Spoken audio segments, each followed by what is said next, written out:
Det man ser her er en Hectorail med BC-vognen. Den forreste vogn, den svarer til en, som DSB havde lejet i en periode.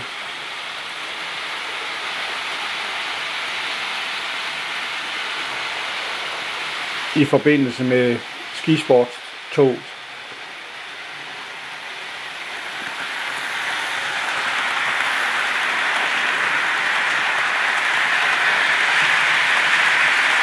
Jeg har set et billede af, hvor det netop er den her Hectorail model, der trækker afsted med. De vogne her er i den korte version 1-100 August. Det ville selvfølgelig have set bedre ud, hvis det var i den rigtige 1-87, med Helgen har lavet. Men alligevel, det kan godt gå det her. Den her skal males hvid med en rød staffering.